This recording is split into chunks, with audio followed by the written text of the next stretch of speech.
shrub from a container, you want to dig the hole 1.5 times the size of the pot that it came in, and about 1.5 times the depth.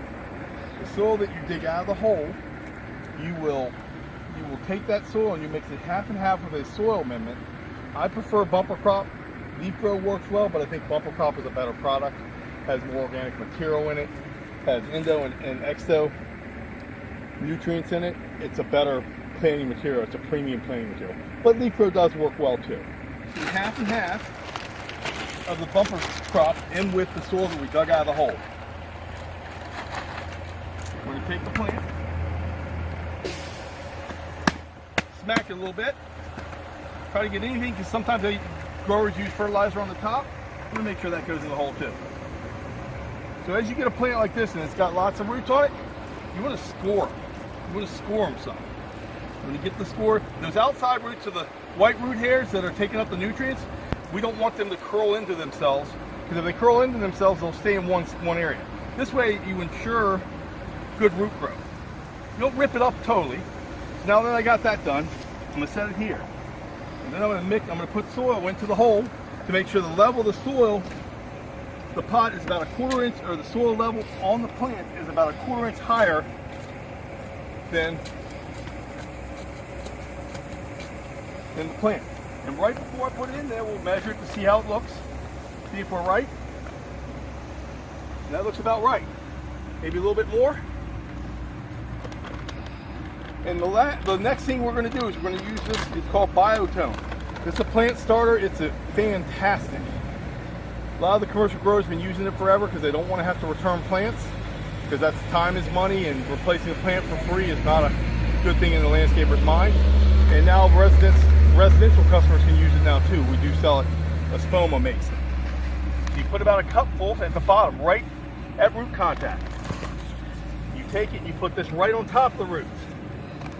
And then you're going to pack around the soil all the way around the plant. The mixed soil that we've already mixed.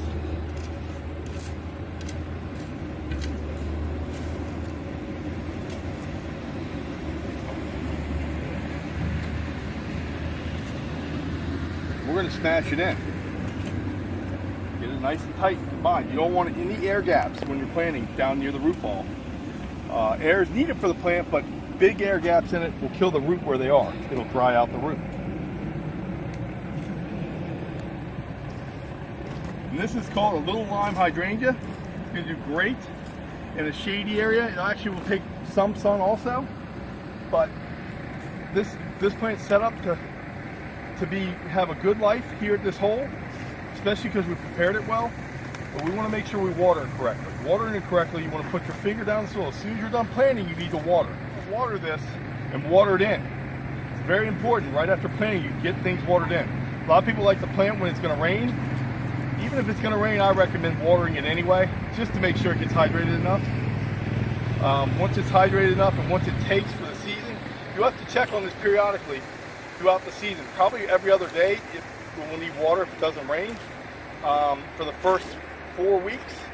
And then after that, it should establish itself, and you can check it periodically. Maybe check it every other day or check it every 3 days by putting your finger down the soil, down to your knuckle. If it feels moist, no need to water it. If it's dry, you definitely need to water it. And break it in real good, like he's raked in real nice. And you don't want to create a mound around the plant, because then the water runs away from it. There needs to be an indentation into the plant like that. See how he's got it sort of indented into there. So now the water will stay in there. And that's the basics of planting a tree.